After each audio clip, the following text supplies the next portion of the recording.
the more sensitive you are by nature, genetically, the more hurt you're going to be. Some of the worst criminals are the most sensitive people in the world. And by sensitive, I don't mean that they're aware and care for the feelings of others. I mean that they were born so sensitive that they were hurt much more easily than others. They felt more. When they were hurt, they felt more. The more they felt, the more pain they felt, the more they had to shut down. The more they shut down, the less compassionate and the more cruel they became. Once those of them that can work through their pain and their trauma actually become very sweet and loving people. And I've seen this repeatedly, and so have many others. So that's an example of what Almas was talking about, is that the lack of compassion is a hidden hurt, is based on a hidden hurt.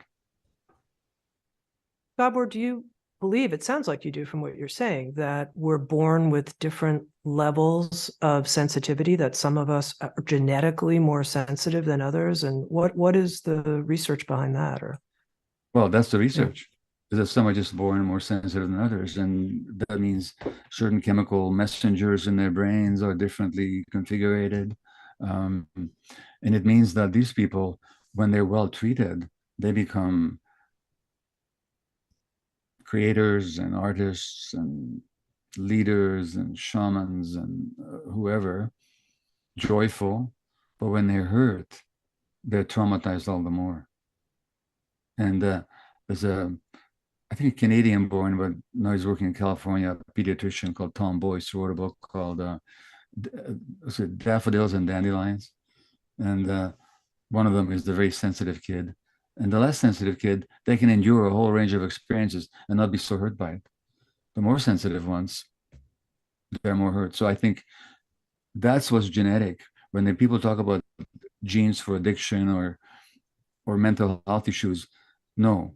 What they're actually finding is genes for sensitivity, which means that the environment acting on those sensitive genes will create more pain. And all addictions and all mental health conditions, in my view, are ways of coping with pain. And so the more sensitive you are, the more prone you are to fall into one of those diagnostic categories, not because the genes dictate those categories, but because the sensitivity potentiates the pain that you're trying to escape from. That's my understanding. And do you think you're one of those people who has hypersensitivity genetically? I don't know. I see people. Well, I truly don't know. I see people far more sensitive than I am, far more affected by what happens. Far more overwrought when things go wrong. Now, maybe I have more defenses in a way. I certainly am sensitive. I do feel and see things that other people often don't, but I wouldn't put myself in the most sensitive category, not compared to some people that I know.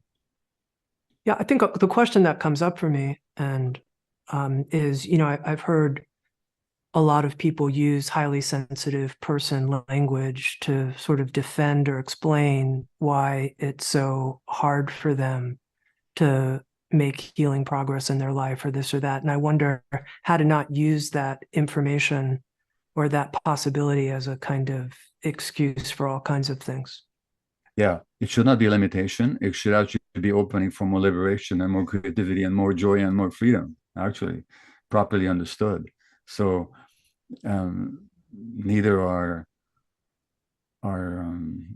genetically determined temperament, if you like, nor what's happened to us should ever be used as an excuse for just staying um, static and stuck in a certain pattern. The more sensitive you are, it also means when the environment is more supportive and you take on the task of healing, you're also more capable of growth. So it should on no account be an excuse.